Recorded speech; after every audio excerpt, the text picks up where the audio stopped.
ज्येष्ठ आहेत, मला बोलण्याचा त्यांच्या विरोधात अधिकार नाही. आम्ही एक काळ बरोबर काम केलेलं आहे. शरद बँकेचे ते संचालक आहेत ज्येष्ठ, त्यांची मुलाखत आली आणि म्हटले एका माणसामुळं युती जी होती घड्याळाची आणि तुतारीची ती बिघडली. पत्रकारांनी विचारलं कोण, त्यांनी माझं नाव तिथं सांगितलं. मला त्यांना एवढंच सांगायचंय का ज्यावेळी 3 तारखेला थापलिंगची यात्रा होती पुणे पिंपरी चिंचवड मध्ये, दोन्ही पक्षांची एकत्र आघाडी झाली, लोकांना ती मान्य झाली नाही आणि त्यावेळी पक्षाचे उमेदवार सत्ता त्या ठिकाणी आली नाही. आणि मग मी पवार साहेबांना एकच सांगितलं की गेल्या 1 वर्षापूर्वी या आंबेगाव विधानसभा मतदारसंघामध्ये जनतेच्या समोर आम्ही ज्यावेळी सगळे एकत्र गेलो त्यावेळी आता जे आमदार आहेत घड्याळावर निवडून आले त्यांच्या विरोधात लोकांनी मतदान केलं की आपल्याला जे मतदान झालं त्यांना झालं 1,06,830 आणि देवदत्त निकम तुतारीवरती झालेलं मतदान आहे 1,05,365 आणि डमी देवदत्त निकमला 2,965 म्हणजे यांच्या विरोधामध्ये 1,442 मतं त्या ठिकाणी पडलेली आहेत. आणि मी त्यांना सांगितलं की ज्यावेळी जनतेचा कौल तालुक्याचा यांच्या विरोधात आहे तर मी त्यांच्या सोबत जाऊ शकत नाही. आम्ही अशा प्रकारची आघाडी गेले 2 ते 3 महिन्यापासून आमचं चालू आहे तर आम्ही एकत्रितरित्या लढणार आहोत. आमचा पहिला प्रयोग मंचरला ठरला होता परंतु काही गोष्टी ऍडजस्ट झाल्या नाहीत. कुणी माग थांबायचं कुणी नाही थांबायचं कारण एकच पद होतं आणि तिथं ती आघाडी होऊ शकली नाही. मग ज्यावेळी असं सूत्र ठरल्यानंतर पवार साहेबांनी मला सांगितलं की तू जे म्हणतोय ते बरोबर आहे, तुम्हाला ज्या पद्धतीने लढायचंय तू जिल्ह्याचा अध्यक्ष आहे, तुला पूर्णपणे त्या ठिकाणी अधिकार आहे, याच्याबरोबर युती करा त्याच्यावर आघाडी करा. आम्ही असं म्हणणार नाही. मला एकच ज्यांनी मुलाखत दिली त्यांना एकच सवाल विचारायचा आहे की ज्यावेळी पवार साहेबांनी तुम्हाला भरभरून या नेतृत्वाला या तालुक्यातलं दिलं, पवार साहेबांची साथ सोडत असताना मागच्या वेळी त्यांना याच मतदारसंघातून 66,000 मताधिक्याने निवडून दिलं होतं. मग ज्यावेळी तुम्हाला या तालुक्यातल्या लोकांनी पवार साहेबांचा एक शिष्य मानसपुत्र म्हणून निवडून दिला त्यावेळी तुम्ही भाजप बरोबर जात असताना तुम्ही या तालुक्याची सभा बोलवायला पाहिजे होती की मी पवार साहेबांच्या सोबत राहू का पवार साहेबांच्या विरोधामध्ये त्या ठिकाणी जाऊ, याचं उत्तर देखील त्यांनी दिलं पाहिजे. हा देखील माझा त्यांना खडा सवाल या निमित्ताने. कोणाबरोबर जायचं हे आम्ही ठराव, जनता ठरवणार. आणि म्हणून देवदत्त निकमला ज्यावेळी तुम्ही भरभरून एवढं दिलं त्यावेळी जर मी तुम्हाला न विचारता त्यांच्याबरोबर आघाडी केली असती तर तुम्ही म्हटले असते वळसे पाटला तर आमचं काय वाकडं नव्हतं, हा सुद्धा तेवढाच गद्दार त्या ठिकाणी निघाला. म्हणून मी जनतेची साथ सोडायची नाही हे ठरवलेलं आहे. म्हणून आम्ही ही सगळ्या प्रकारची आघाडी त्या ठिकाणी केली. मला त्यांना दुसरं विचारायचंय का मंचर मध्ये ज्यावेळी नगरपंचायतची निवडणूक झाली मग त्यावेळी तुम्ही भाजपच्या घोषणा का त्या ठिकाणी दिल्या का नाही ऐकल्या? तुम्ही स्वतः आमदारांनी घोषणा दिल्या आणि मग भाजपला सोबत घेतलं आणि भाजपला सोबत घेऊन त्यांच्याबरोबर आघाडी केली. 5 का काय जागा त्यांना दिल्या होत्या. किती निवडून आले त्यांचे? 5च्या 5 उमेदवार त्यांचे त्या ठिकाणी पाडले. जो नगराध्यक्ष पदाचा उमेदवार होता त्याला बाजूला त्या ठिकाणी सारलं, त्याला पक्षातून हकालपट्टी करायला यांनी लागली. आज मग तुम्ही भाजप सोबत का त्या ठिकाणी राहिले नाही? जिल्हा परिषद का भाजप वेगळी त्या ठिकाणी लढते? याचे उत्तर त्यांनी त्या ठिकाणी दिलं पाहिजे. मला बांधवांना एकच या निमित्ताने सांगायचे की आज ते एवढं जर बोलत असते, शरद बँकेचे तुम्ही संचालक आहात, 2 वर्ष शरद बँकेने लोकांना डिव्हिडंड दिला नाही, आपण सातत्याने तो विषय त्या ठिकाणी मांडत नाही, याचं उत्तर तुम्ही द्या. दुसरं मी त्याच वेळी निवडणुकीच्या वेळी सांगितलं होतं का वेस्टर्न हिलला शरद बँकेमधून किती कर्ज दिलं याचं उत्तर या गावातील संचालकांनी दिलं पाहिजे, कारण ते हुतात्मा बाबू गेनूंचे वारसदार आहेत. याचं उत्तर त्यांनी दिलं पाहिजे. हे मी का बोलतो? तुम्ही त्या बँकेचे संचालक आहात, तुम्ही वेस्टर्न हिलला किती कर्ज दिलं, किती वसूल केलं, त्याच्या सूट किती दिली? कालही मी बोललो का ती कंपनी काढताना आंबेवाला होता, आता तुम्ही तिथं जाऊन पहा ती कंपनी कुणी घेतली, आता तुपावाल्यांनी विकत त्या ठिकाणी घेतली. याच्यात शरद बँकेचा तोटा किती झाला याचं उत्तर आपल्या गावातील संचालकांनी दिलं पाहिजे, कारण हुतात्मा बाबू गेनूंनी या देशाकरता बलिदान त्या ठिकाणी केलंय, तर आम्ही म्हणू तुम्हाला खरा अधिकार आहे. मला त्यांना तिसरा प्रश्न या निमित्ताने विचारायचा आहे की 8 नोव्हेंबर 2024 ला या गावामधल्या किती लोकांना तुम्ही शरद बँकेमध्ये कामाला लावण्याची पत्र दिलेली होती, त्याच्यातली किती मुलं तुम्ही कामाला लावली याचं देखील उत्तर त्यांनी या निमित्ताने दिलं पाहिजे, असा देखील मला त्यांना रोखठोक सवाल त्या ठिकाणी आहे. माझ्याकडे पत्र आहे इथं व्हॉट्सअप मध्ये, तुमच्याकडे असतील सगळ्याकडे, तर वाचून दाखवू 1 मिनिटात. आहेत ना, तारखेसहित सांगितलं 8/11 की 8/11/24 ते पत्र दिलेलं आहे. आता साहिल बिचारा आमचा गेलाय तिकडं, मला नोकरी लागली गेलाय, त्याला काय मला माहित नाही चांगली, पण त्याला मिळावी ही देखील मला त्यांना विनंती करायची का त्या बिचाऱ्याचं अपंगाचं काम तरी करा, त्याला आशेवर त्या ठिकाणी झुलवत तुम्ही ठेवू नका. पण बाकीच्या ज्या लोकांना 5 पोती भरून त्यांचं तिथं ते पडलेलं आहे. विकास विकास म्हणजे नेमकं काय याचं उत्तर तुम्ही द्या. मगाशी कांद्याचा कोणी उल्लेख केला, किशोर आहे समोर इथं बसला, त्याचं झालं असतील एखाद्या वेळी पैसे, कारण तो जरा लवकर निर्णय घेणारा माणूस आहे. परंतु आता गेल्या वर्षी कांदे किती जणांचे होते, हातवर करा, सगळ्यांचेच होते. आता मला सांगा की गेल्या वर्षी कांद्याच्या एका पिशवीचं किती पैसे यायला पाहिजे, तुम्हाला आलं किती किती आले? 500-600 बरोबर. यायला किती बाजार काय मिळायला अपेक्षित होतं? मी म्हणतो 200 जरा 1000 रुपये गुणीचं यायला पाहिजे होतं. 500-600 आले, 400 रुपये कमी आले. एकरी गुणी कोणाला 300 येतील, कोणाला 250, मी 200 धरतो. मग 400 रुपयाप्रमाणे 200 गुणी जर धरल्या तर एका शेतकऱ्याला एकरी केवढ्याचा तोटा बसलाय? 80,000चा. बरोबर. आता तुम्हाला ते किती देणार आहे? वाटप चालूच होईल ना, विधानसभेचा अनुभव आहेच ना, बरोबर आहे का नाही? 300-500 हा त्यांचा काहीतरी असेल. मला एक या निमित्ताने आपल्या सर्वांना सांगायचंय की आम्ही तुमच्या करता लढणारे त्या ठिकाणी आहोत, लढत राहू, आणि लढल्याशिवाय तुम्हाला यश मिळत नाही हे देखील माहिती आहे. कारण बिबट्याचं आंदोलन आपण ज्यावेळी केलं 56 लोक गेली, कुठलाही मंत्री, जिल्ह्याचा कलेक्टर हा शेतकऱ्याच्या उसात गेला नव्हता, परंतु आंदोलनामुळे कलेक्टरला उसाच्या वावरात जावं लागलं. वन मंत्र्याला उपमुख्यमंत्र्यांनी दखल घेतली, ते देखील त्या ठिकाणी आले, आणि त्याच्यानंतर निर्णय झाला, ताबडतोब पिंजऱ्यांची व्यवस्था झाली. निर्णय असा झाला की पकडलेला बिबट्या कधीही बाहेर त्या ठिकाणी सोडायचा नाही, परराज्यात स्थलांतर करायचा किंवा माणिकढोळच्या केंद्रामध्ये तिथं त्याला ठेवायचं, त्याप्रमाणे झालं. दुसरं यश त्याच्यामध्ये काय झालं असेल तर आमच्या शेतीला, शेतकऱ्याला त्या ठिकाणी दिवसा वीज ही आपल्या आंदोलनामुळे त्या ठिकाणी मिळाली.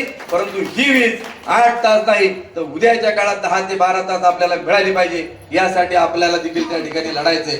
म्हणून आंदोलन केल्याने काय होतं काय नाही, एक देवदत्त निकमात त्यांच्या विरोधामध्ये कारखान्यामध्ये संचालक म्हणून मी त्या ठिकाणी आवाज उठवतोय. FRP ठरली होती 3273 रुपये, यांनी सांगितलं की 3100 द्यायचं. मी ठाम विरोध केला. 8 तारखेला पत्र दिलं, ऐकलं नाही. लगेच 12 तारखेला मी साखर आयुक्तांना पत्र दिलं, त्यांनी कारखान्याला नोटीस काढली, आणि 23 तारखेला लोकांना 173 रुपये प्रति टनाने तुमच्या खात्यामध्ये जमा करण्याचं काम केलं. गेले 10 वर्ष कोणालाही सभासद करत नव्हते, आणि मी आकडेवारी समोर मांडली का 13% फक्त सभासद आहेत या तालुक्यातला ऊस हा 6 लाख टन येत असताना तुम्ही 37% उत्पादकांना का सभासद करत नाही? तुमच्याकडे फॉर्म आले की नाही? हे 10 वर्षांनी आले. मी चेअरमन पद माझं संपल्यानंतर एकालाही सभासदत्व मिळालं नाही, पण सातत्याने लढत राहिलो. आणि मी आपल्याला सांगतो, ज्यांनी ऊस घातलाय, तुमच्या नावावर जमीन असेल, ज्याला फॉर्म मिळाला नसेल, निवडणुकीनंतर मला भेटा.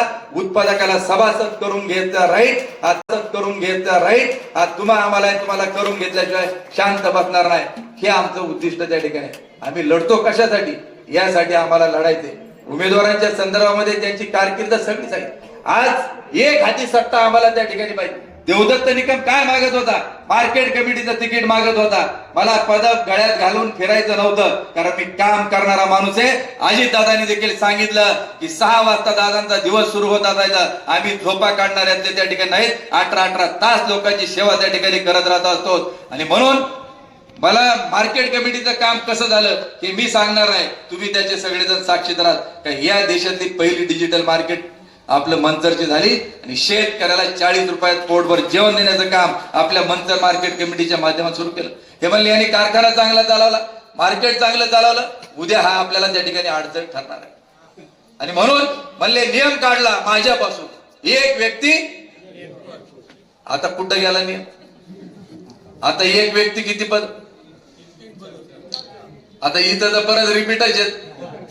कारण कोणीच लढायला तयार नव्हतं ह्या गटात. संजय गावारीवर रिपीट, विष्णू हिंगे 35-40 वर्ष दूध संघात आहेत, पक्षाचे अध्यक्ष आहेत. कुठं गेला नियम?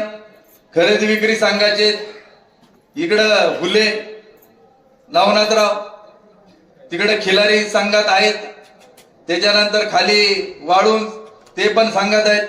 मग यांच्या बायका परत टाकली, कोणाची मुलगी त्याच्या ठिकाणी दिली. अरे लांब कशाला? आमचा त्यांना जाहीर सवाल या निमित्ताने आहे की या तालुक्यामध्ये पहिले आमदार अण्णासाहेब आवटे, त्यांच्या घरात राजकीय क्षेत्रामध्ये कुणालाच पद दिलं तर काय काय सांभाळू शकत नाही. किसनराव बानकेलेंनी एवढी हयात घालवली आणि किसनराव बानकेलेंची सून मंतरच्या लोकांनी बिनविरोध निवडून दिली. तिनं फक्त एवढीच विनंती केली 15 दिवसापूर्वी का मला उपनगराध्यक्ष पद द्या. ताई मिळालं का त्यांना? मिळालं नाही मिळालं. त्याच्यानंतर बीडी अण्णा काळेंनी यांच्यासाठी 40 वर्ष सातत्याने सांगितलं की पवार साहेबांनी हे रोपट दिलेलं आहे, याचा वटवृक्ष आपल्याला करायचा आहे. आणि कपिल काळे त्यांचा नातू, त्यांनी सांगितलं की मला उमेदवारी त्या ठिकाणी द्यावी. त्याला सांगितलं की तुला उमेदवारी नाही. आज कपिल सुद्धा तिकडे शिवसेनेच्या याच्यावरती उभा राहिलेला आहे. अशी किती सांगते. अविनाश राणे त्यांच्याकडे गेले होते, काय झालं? राहिले. राजाभाऊ बानकेले तिकडे गेले, राहिले. आता दादा आहेत, कसे आहेत काय आहेत? शिवाजीराव दादा, तुम्हाला सगळी परिस्थिती माहिती आहे की लोकसभेला निरगुड सरगाव त्यांना मायनस मध्ये त्या ठिकाणी जातं आणि दादाचे सगळे उमेदवार देखील मंतर नगरपंचायतीला पाठण्याचं काम यांनी केलं. एकच डोक्यात, आपल्यापेक्षा दुसरा मोठा कोणी होऊ द्यायचा नाही. खालच्या गटामध्ये अरुण गिरे त्यांच्या बरोबर होता. माझ्या विरोधात त्यांनी आता विधानसभेला काम केलं. बेंगडेवाडीतून वळसे पाटलांना त्यांनी लीड त्या ठिकाणी दिलं. आणि जिल्हा परिषदेच्या निवडणुका लागल्यानंतर अरुण लावला, म्हणलं काय परत हे काय नाही म्हणलं, दादांनी सांगितलं की तुझं तिकीट फिक्स आहे. अरे म्हणलं तू त्या भरोशावर बसू नको. दादाच्याच राजगुरूला त्यांना तिकीट तिथं दिलं नाही मंतरला, ते अपक्षले, तू कशाला भरोसा? नाही म्हणलं माझं होणार आहे. शेवटचे 4 दिवस राहिले. अरुण रावला त्यांनी सांगितलं की तुला उमेदवारी नाही. आणि हे कळल्यानंतर मग अरुण रावला म्हटलं निर्णय तुम्ही घ्यायचा, काय करायचं कसं करायचं. त्यांनी शिवसेनेत प्रवेश केला, तिकडे त्या ठिकाणी हे केलं. मग तुमच्या घरामध्ये तुमच्याकडे पद आहे, एक पुतण्या कारखान्यावर त्या ठिकाणी आहे आणि एक व्यक्ती एक पद. दुसरा जर आता उमेदवारी ज्याला दिली तो जर शरद बँकेचा व्हाईस चेअरमन असेल तर अरुण गिरेवर तुम्ही अन्याय का केला याचं देखील उत्तर त्यांनी लोकांना त्या ठिकाणी दिलं पाहिजे. आणि शेवटी सर ती नंबर राहिला होता फक्त माझाच. आणि आम्हाला देखील मिटिंगला बोलवलं होतं, पण मी कोपरापासून हात जोडून सांगितलं की माझ्या पुढे मागच्या सगळ्यांचा इतिहास त्या ठिकाणी आहे. मी ठरवलेलं आहे की आयुष्यात यांच्या दारात परत कधी त्या ठिकाणी जायचं नाही. जे जायचं ते जनतेच्या दारात आम्ही त्या ठिकाणी जाऊ. आणि म्हणून आम्ही सगळ्यांना एकत्र केलेत, हे माझं त्यांना त्या ठिकाणी उत्तर आहे. आज बांधवांनो, या निवडणुकीमध्ये परिवर्तन हे अटळ आहे. कारण मी मगाशी आकडेवारी सांगितली की हे सगळं जे आहे ते फार मोठ्या प्रमाणात आहे. अशी कितीतरी सांगण्यासारखी उदाहरणं आहेत की उद्याच्या काळामध्ये आज ज्या उमेदवार इथं जिल्हा परिषदेला मागच्या निवडणुकीला होत्या, आम्ही सगळे त्यांच्या सोबत होतो.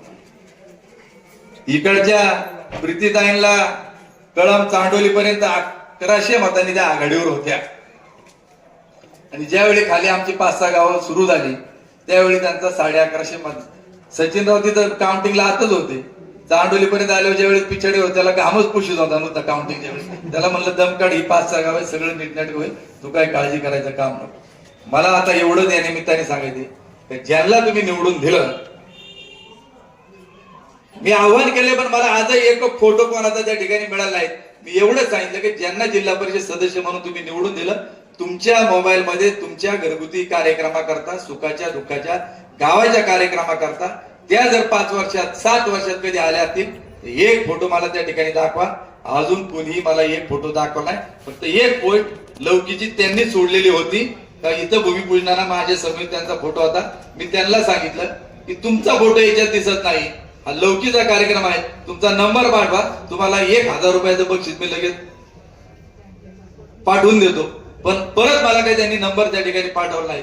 मला आपल्या सर्वांना एवढं त्या निमित्ताने सांगायचंय की ज्या देवीचं दर्शन निवडून दिल्यानंतर कधीच झालं नाही, त्यांनी आता माता भगिनी तुम्हाला दर्शनाला पाठवतो. आले असतील बरेच जाऊ. पण आज आपण शेतकरी आहोत की आज आमच्यासाठी कोण लढतंय. ज्यावेळी माता भगिनीची लहान लहान पोरं 3 ते 4 वर्षाची बिबटेच्या हल्ल्यामध्ये गेली, महिला त्याच्यामध्ये त्या ठिकाणी त्यांचं झालं. आपल्या जे ठाकरवाडीची विशाल काय नाव होतं ती जाधवांची टाकेवाडीची जाधवाची महिलाला त्या ठिकाणी बिबट्याने खाल्लं. बाई तू त्या बिचाऱ्या महिलेच्या घरी कधी गेली होती का? नाही. मग आज तुम्ही महिलांना देवदर्शन जर त्या ठिकाणी घडवत असाल तर तुमचं 7-8 वर्षामध्ये दर्शन का झालं नाही याचं देखील उत्तर त्यांनी दिलं पाहिजे. मी आपल्याला एवढाच विश्वास या निमित्ताने देतो की हे गाव हुतात्मा बाबू गिनूंचं गाव आहे. आम्हाला ज्यावेळी चिन्हांवर लढायचं म्हणले मशाल चिन्ह नवीन आहे, नितीनराव राजेश्रीताई म्हणले लोकांपर्यंत ते चिन्ह गेलं नाही. मी त्यांना एकच सांगितलं की ही मशाल या म्हाळुंगे गावामध्ये हुतात्मा बाबू गिनूंची मशाल आहे, ती न विझणारी आहे, ती कायम धगधगती त्या ठिकाणी राहणार आहे. मला तुम्हाला जाहीर या ठिकाणी विनंती करायची की आपला उमेदवार झेडपीचा पंचायत समितीचा दोन्ही निवडून येणार, याला भविष्य सांगायची गरज नाही. पण म्हाळुंग्यामध्ये जो पैशाचा चमत्कार विधानसभेच्या वेळी घडला तो चमत्कार आता त्या ठिकाणी तुम्हाला तो संपवायचा आहे. इथं कुठली जादू चालणार नाही. हा जिल्हा परिषद गट विधानसभेला पण आंबेवाल्यांनी दत्तक घेतला होता. आताही मला वाटतं त्यांच्याकडेच कारभार आहे. मला त्यांना एवढं सांगायचंय, बाबा तुम्ही आणि आमदार ज्या वार्डात राहता तुमच्या वार्डातला सदस्य हा धनुष्यबाणाचा तिथं निवडून आलेला आहे लखन पारधी. तुम्हाला गावातलं निवडून आणता येत नाही, नगराध्यक्ष तिथं ह्या निवडून आल्यात. तुम्ही कशाला हा कारभार त्या ठिकाणी करता? तुम्ही कारखान्यातच नीटनेटकं तिथं बघा, लोकांच्या पदरात कसं चांगलं टाकता येईल ते तुम्ही टाका, बाकीचे काय उचापती करू नका. म्हणून मला हे सांगायचं की ही बाबू गिनूंची जी मशाल आहे या मशालीचे चिन्ह देखील की प्रीतीदाईपेक्षा एक मत तरी मशालीला या गावामधून जादा पडलं पाहिजे. यासाठी तुम्ही सगळ्या लोकांना जागरूक करण्याचं काम त्या ठिकाणी करणं हे तुमचं माझं सगळ्यांचं कर्तव्य त्या ठिकाणी आहे. खालची अजिबात तुम्ही चिंता करण्याचं काही कारण अजिबात नाही. विधानसभेच्या वेळी मला खालच्या पंचायत समिती गणामधून 3000 मताचं मताधिक्य मिळालेलं त्या ठिकाणी होतं. इथं लढायला कोणी तयार नव्हतं, पंचायत समितीला कोणी नव्हतं, सगळे लाभार्थी त्या ठिकाणी आहेत. म्हणून खालच्या गणाची अजिबात चिंता करायचं कारण आहे. तुम्ही इथला हा जो पंचायत समिती गण आहेत माहेर देखील तुमचं चासवाली मंडळीत तुम्ही जास्त ताकदीनं त्या ठिकाणी काम करा आणि हे 2च्या 2 उमेदवार खालचा पंचायत समितीचा उमेदवार हे आपण निवडून आणू. आणि तुमचं आमचं एकच स्वप्न आहे की ज्यावेळी तुम्हाला विधानसभेला गुलाल उधळता त्या ठिकाणी आला नाही, आता ह्या निवडणुकीमध्ये 15-0 केल्याशिवाय आपल्याला शांत त्या ठिकाणी बसायचं आणि होणार. आणि आमचा शब्द आहे यावेळी आंबेगावच्या पंचायत समितीवरती भगवा झेंडा फडकवल्याशिवाय आम्ही गप्प त्या ठिकाणी बसणार नाही. आणि आम्ही शब्द देखील दिलाय. ते म्हणले सगळे एकत्र कसे आले? मी त्यांनाही सांगितलं की बाळासाहेब ठाकरे देखील अनेक वर्ष सांगत होते की भगवा फडकवणार, परंतु काही समीकरणं जुळवावं लागली, अपक्षांना एकत्र घ्यावं लागलं.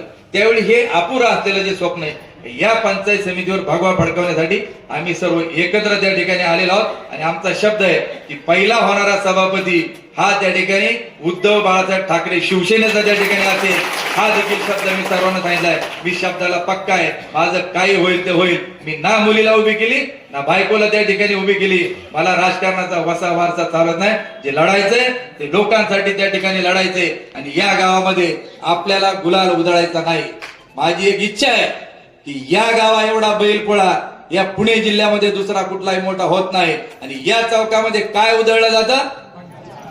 हे म्हाळुंगे पोळ्यापेक्षा जास्त पिवळं करण्याचं काम आपण ह्या वेळी आपल्या सर्व उमेदवारांना विजय करू आणि त्या ठिकाणी हा भंडाराची उधळण करू एवढं सांगतो आणि थांबतो. मतदान करत असताना आपल्याच्या समोर जे मशीन असणार आहेत, एकाच मशीनवरती 2 उमेदवार आहेत. एक सफेद मध्ये आहे आणि दुसरं गुलाबी मध्ये आहे. वरच्या बाजूला जे जिल्हा परिषदेचं मतदान आपल्याला करायचंय तिथं तुतारी वाजवणारा माणूस आणि खालच्या बाजूला पंचायत समितीला गुलाबी जो कागद असेल तिथं आपली निशाणी काय आहे?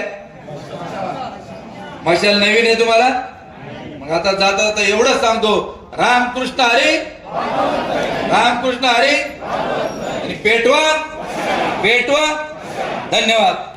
धन्यवाद साहेब. यानंतर राष्ट्रवादी युवक काँग्रेसचे अध्यक्ष विशाल डोके या ठिकाणी या सभेचा आभार प्रदर्शन करतायत.